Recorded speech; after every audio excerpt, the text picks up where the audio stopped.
Hello and welcome to another day on Cornwall Pocket Farm. Today I am trying to film an Enid Gilchrist booklet, magazine, would you call it, from I think the 50s, maybe the late 40s, early 50s.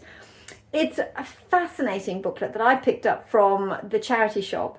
And Enid Gilchrist was a fashion designer in Australia in that era, just sort of around the Second World War. And of course the clothes in the shop were incredibly expensive because, you know, Australia and New Zealand, we are really the back end of nowhere. So there wasn't that much, I think, coming through to the shops, and it was very expensive. So she started to put out these little booklets to help ladies to draft their own patterns, you know, using bits of newspaper or whatever. So I just thought I would do a bit of a look through. It has been very difficult to get this to work. So this is what I have got set up to try and capture this Enid Gilchrist magazine. It is really, really tricksy, but I have managed to jimmy up an overhead filming rig on using my lamp and a little gorilla tripod thing that I had and a bit of rope up there, and it's sort of working. The light and the sunlight is coming in and out, but I am going to do my best to show you this magazine. But I'm hoping that I have captured enough detail, and I will try and put in some close-up shots where I think the detail is more important. Now, I did actually wonder a little bit about copyright on this booklet, but I have looked on the internet and I have seen it is for sale on several sort of Etsy shops and things like that. So I don't think there's a copyright problem of me just doing a video of the pages. So anyway, enjoy. So this is the Enid Gilchrist pattern for women and teenagers, sizes 32 to 36.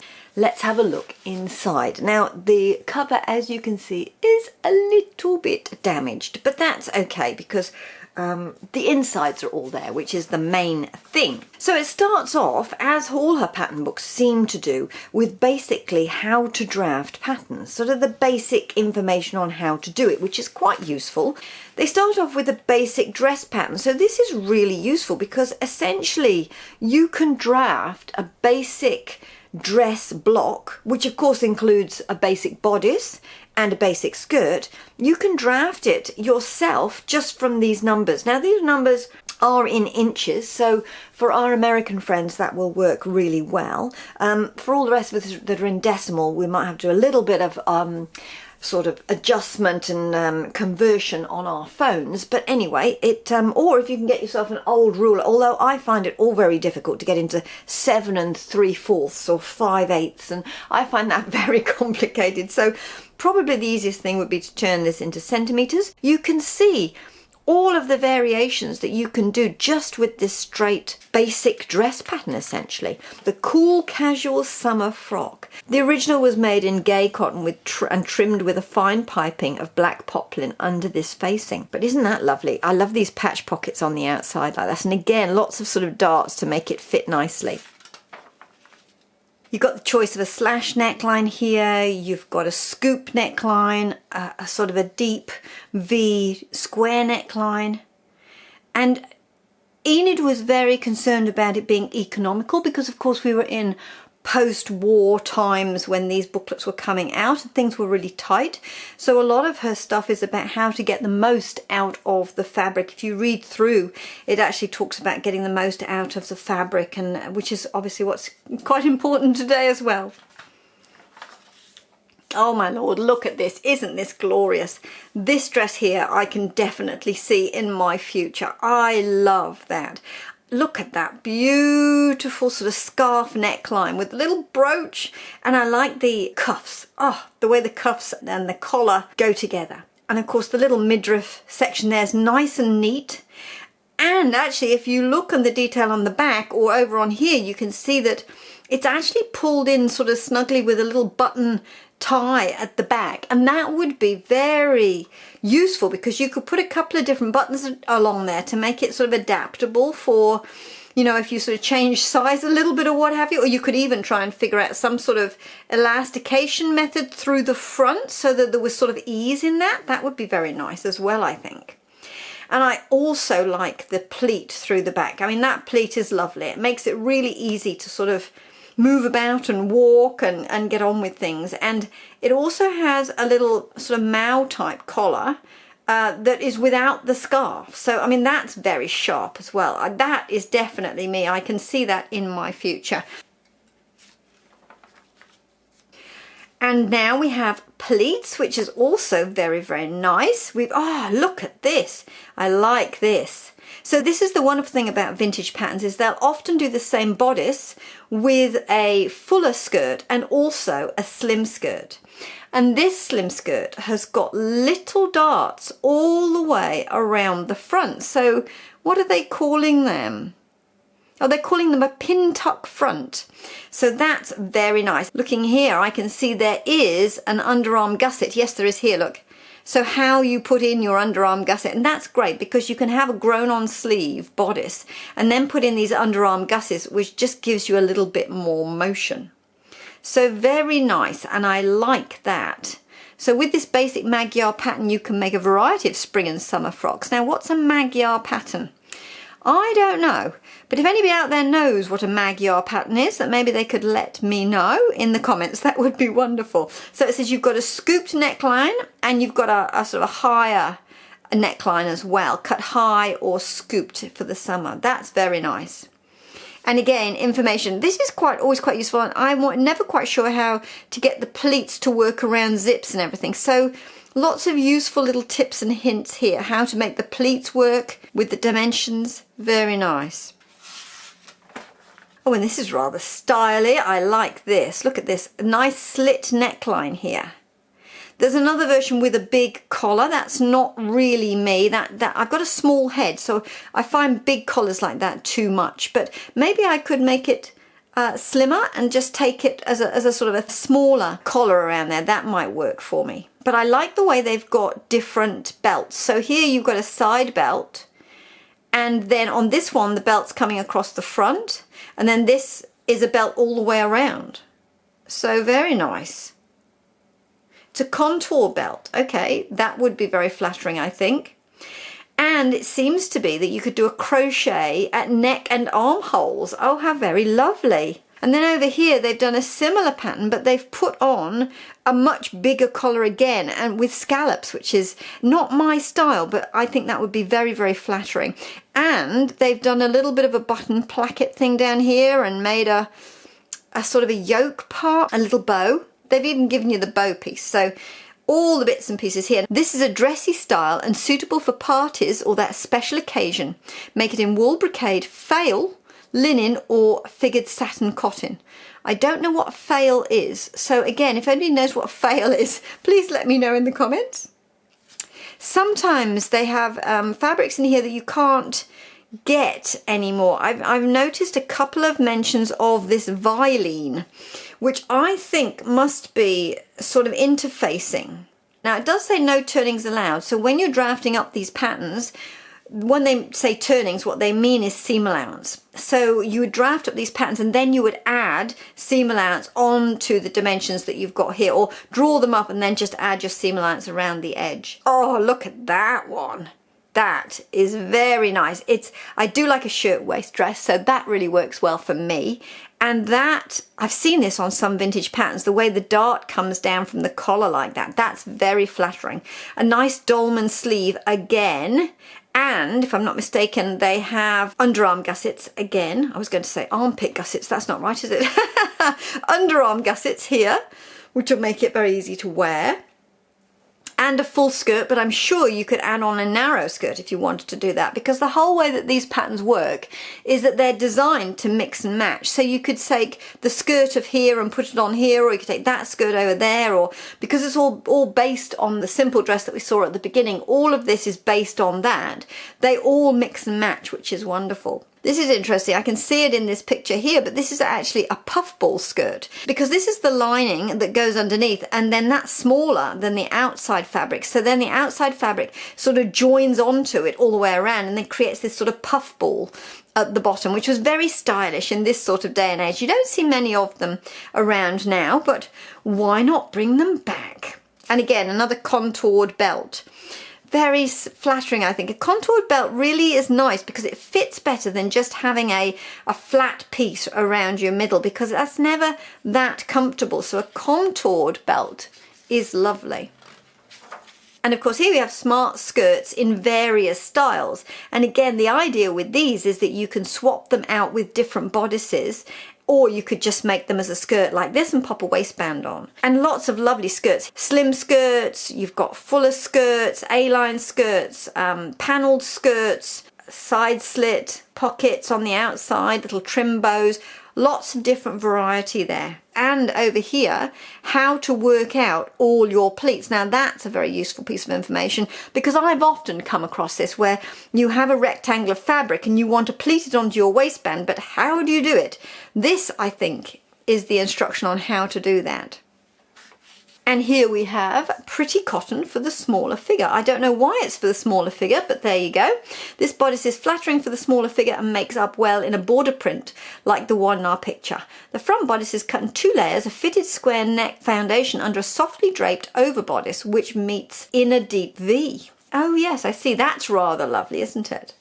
Very nice. You could actually do the over piece in some sort of semi-transparent sort of diaphanous fabric if you were doing a really posh frock, I think. And then here, this is where they start to go into how you can mix and match all of these pieces. So if you have a look at number 12, they've got that beautiful bodice that I liked before, which has this interesting dart that comes down from the collar, but they've paired it with a straight skirt, and the straight skirt they've used is the one with the little pin tucks.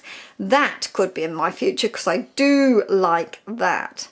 And then this one I think had a slim skirt and now it has a full skirt. These are interesting. Look here, I like this. It's got a little sort of suit thing going on. What's number 4? For a lightweight suit, use the over blouse pattern, page 27, and either short or 3/4 sleeves and make a matching skirt from page 14. Very nice. So they're putting them together, sort of ensembles even, like 2 pieces. And again, they've done the same here. So we've got a bit of a sort of a jacket thing there and another skirt underneath. Very nice. There they've done this over bodice thing with a slim skirt. So yes, they're just mixing and matching all of these things. And of course you get a whole variety of things that you can make for various occasions with the same pattern. So economical, because once you have these instructions, and these magazines retail for very, very little money, once you have this, you can make no end of fashionable styles. Anytime you see something that you like in a magazine, you can just whip it up along the lines of some of these things here. And they have some petticoats. I think there's more of these sorts of things to come. Let's have a little look. Right, so here we have a blouse, a nice basic blouse. That's always useful. Nice summer blouse. Different necklines. Button front. Very useful. And of course the instructions on how you put that together. I think that would definitely be something that I could make. I need a few more blouses. And they've gone into a shirt as well. More of a classic shirt here with pleat back from the yoke, a patch pocket, a more standard sort of shirt collar and cuffs and all the bits and pieces there. And over here we've gone more into that 50s look where you have that fitted piece at the bottom of the blouse, and that's really useful because when it sits inside your skirts, it sits really smoothly and you don't get the bunching. And this, I believe, is what they've made that suit, that lightweight suit top with. So very, very useful. And of course, finish the set with a camisole. So now we've got a sleeveless camisole. So we had a little shirt sleeve blouse, we had a full shirt, now we've got a little sleeveless camisole. And I mean, that's a very useful little camisole top that you could do for a variety of different applications, really. Now, I can't say I'm that fussed on this casual top for the beach. It looks more like an apron to me, but it's not really my style, that, I don't think. And here's another one that I won't be making. I'm not somebody that wears shorts now, so yeah. Very handy that the shorts are here, and of course if you have a pair of shorts you can extend them into trousers very, very simply, because of course all the action is in this top half. All you need to do now is draw some legs down, which is really, really, really easy. So this essentially is a pair of trousers as well, and all the making and everything is here. Nice little advert there for the Commonwealth Savings Bank. we have the trousers. Oh, and some matador pants. I think George would probably call these +4s. And I think, yeah, that might be quite a fun make, to be honest. But I have my trouser pattern, which I have worked long and hard to get just right. So I would probably work with that. But there's no reason I couldn't add some of these details onto my basic trouser block that I have made to fit my lower half perfectly. It's got some nice sort of slant pockets here, which is nice with some pleats. So I could test out some things like this on my trouser block. Ah, yes, here we go. This is the same top that we had as a beach cover-up. I think now they're calling it a pinny. And a pinny for people in other countries is an apron. So this one's got an interesting sort of point on the bottom. Oh, and I see how they've done it. They've basically used the most of the fabric by putting it into the corner and making a sort of a bias cut thing and then using most of the fabric to make this. That one's got the point cut off. And of course you could make that apron without the top piece, just have it as a waist apron. That's another option as well. I do need to make some aprons actually for various things, so I might take some inspiration from here. Now, I have to say, I do have a bit of a weak spot for this style of thing. I would love a school tunic.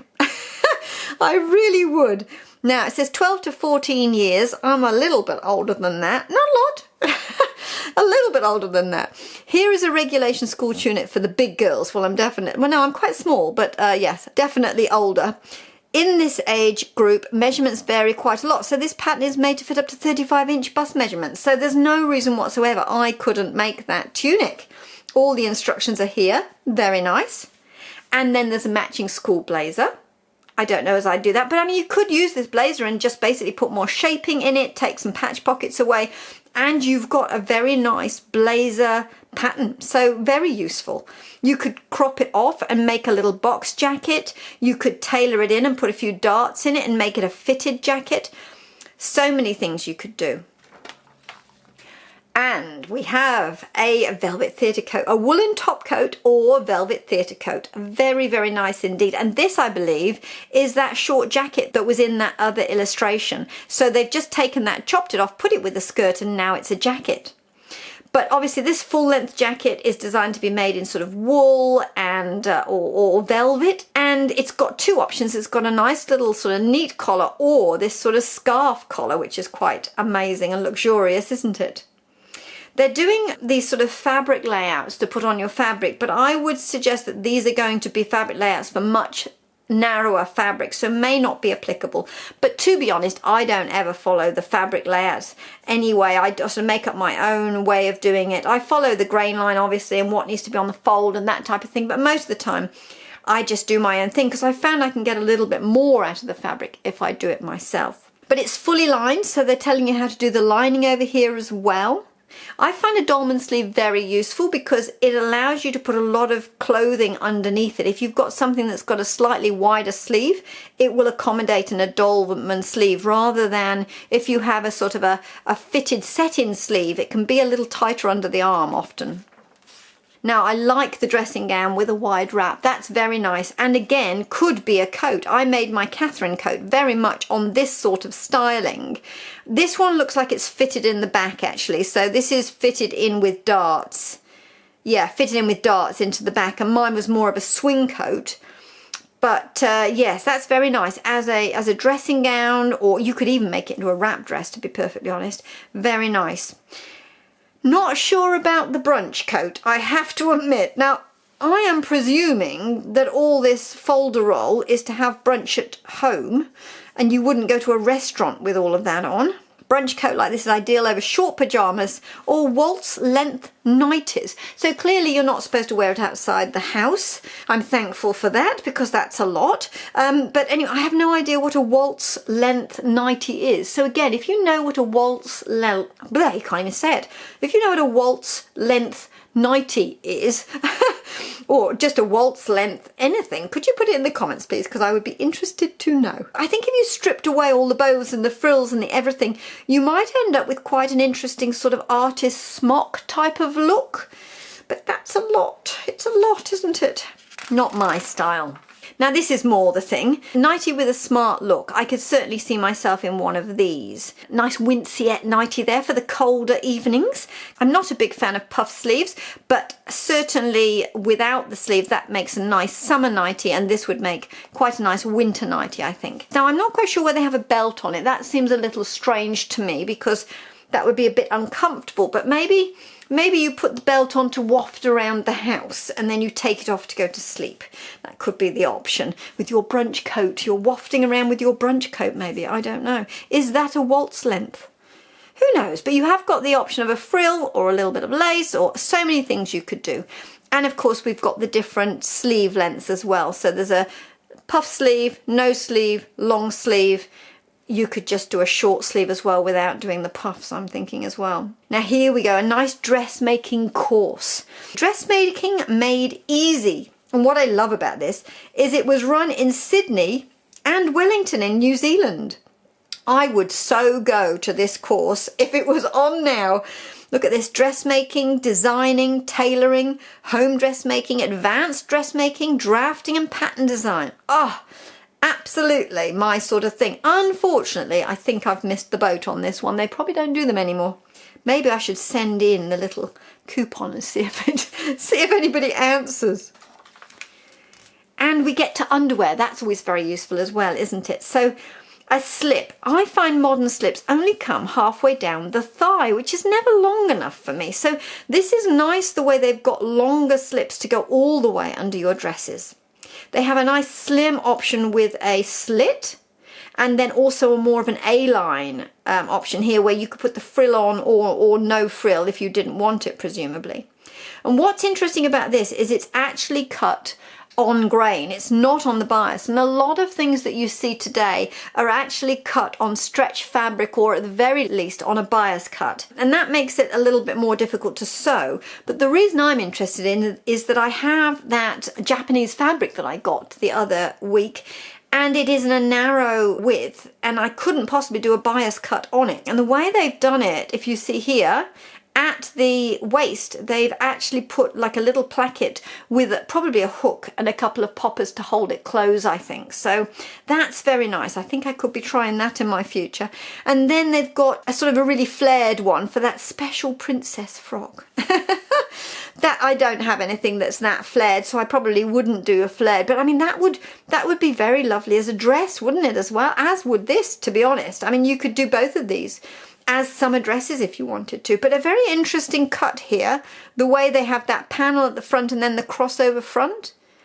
What else do we have in here? And some underwear. How fabulous. Panties for teenage daughter. This is very easy panty pattern to fit your teenage daughter. In fact, it would be suitable for anyone of SW size, whatever SW size is. I've no idea. What does SW mean? The sample was made in cotton plié. Again, I don't know what plié is, or is it pliss? Plié? Plies. Don't know. Which has a certain amount of give, but nylon, oh, I'm not sure about that, or lawn would be suitable, although this might be a firmer fit.